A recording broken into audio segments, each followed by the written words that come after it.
नमस्कार, साहित्य तक के बुक कैफे के एक दिन एक किताब में मैं जयप्रकाश पांडे आपका स्वागत करता हूं। और आज मैं स्वामी विवेकानंद के 100 मोटिवेशनल प्रसंग, प्रेरक प्रसंग इस पुस्तक के साथ उपस्थित हूं। रुको मत, आगे बढ़ो। रेणु सैनी ने इस पुस्तक को लिखा है। रेणु सैनी स्वतंत्र पत्रकार हैं। 30 से अधिक उनकी पुस्तकें प्रकाशित हैं, कई भाषाओं में अनुवाद हो चुका है। लेखन में से लंबे समय से जुड़ी हैं और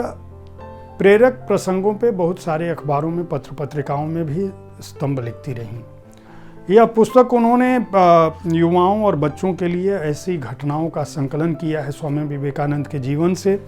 जो उन्हें प्रेरित कर सकें, उनको एक दिशा दे सकें। विवेकानंद के बारे में बताने की आवश्यकता नहीं है। भारतीय धर्म ध्वजा के वाहक प्रतिनिधि थे, एक योगी थे, सन्यासी थे, जिन्होंने पूरे विश्व में भारतीय संस्कृति के स्वरूप और उसके भाईचारे, उसकी गहराई, उसके दर्शन को न केवल स्थापित किया था, बल्कि उसकी ध्वजा भी पूरी दुनिया में फहराई थी। शिकागो के विश्व धर्म सम्मेलन में उनका जो भाषण था वह पूरी दुनिया के सबसे चर्चित भाषणों में एक है। इस पुस्तक में जो 100 प्रेरक प्रसंग रेणु सैनी ने दर्ज किया है, उसमें उन्होंने एकाग्रता के महत्व को, शिक्षा के सही अर्थ को, पूजा, सच्ची पूजा कौन सी है, किसी स्वामी का क्या भोजन हो सकता है, पाप और पुण्य पर क्या सोच थी स्वामी विवेकानंद की, किसी भी धर्म का सार क्या है,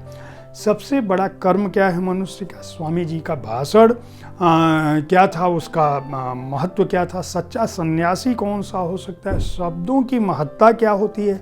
अहिंसा का असली पाठ क्या है, सुख का किसी भी व्यक्ति के जीवन में क्या अर्थ है, हिंदी के प्रचार में पर स्वामी जी का क्या दृष्टिकोण था, उनका बचपन किस तरह से साहसी था, सन्यासी की वेशभूषा क्या होनी चाहिए, ओजस्वी वाणी का क्या महत्व है,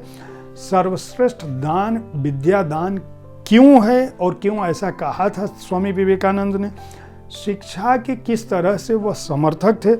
रामकृष्ण मिशन की स्थापना के पीछे उनका क्या उद्देश्य था और कैसे इस मिशन की स्थापना हुई, भारत का जो आध्यात्म है वो क्या कहता है, मनुष्य का जीवन कैसा होना चाहिए, भारत के आध्यात्मिक दूत के रूप में स्वामी जी की अपनी उपस्थिति क्या थी, स्वामी जी जैसे बालक की कामना किसी ने क्यों की थी, काम का छोर क्या होना चाहिए, सटीक निशाना क्या होता है, नारी की उन्नति पर उनके विचार क्या हैं, निम्न जाति का सम्मान क्यों करना चाहिए, समाधि का सुख क्या है, किसी भी व्यक्ति के व्यक्तित्व का क्या स्वरूप होना चाहिए, किसी भी लक्ष्य की प्राप्ति के लिए क्या करना चाहिए, किस तरह निवेदिता का नामकरण हुआ, बाघा के लिए किस तरह से उनके मन में पितृतुल्य प्रेम था, बत्तख की पीड़ा से वो किस तरह प्रभावित हुए थे, शरीर की पीड़ा का उनके लिए क्या अर्थ था, उससे उन्होंने कैसे पार पाया, मेरे देश के लोगों पर उनका क्या विचार था, एकाग्रता को उन्होंने किस तरह से बचपन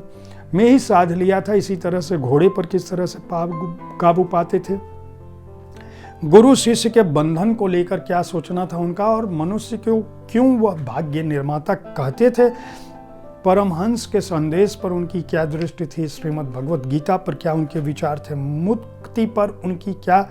कामना थी, कटु शब्दों के कितने वो खिलाफ थे और क्यों थे, समता के भाव के प्रति उनका क्या सोचना था और वो क्यों चाहते थे कि देशवासी जगें। जब उनके जीवन में परीक्षा हुई तो उन्होंने क्या सोचा, शिकागो की यात्रा का निर्णय के पीछे उनका क्या सोचना था,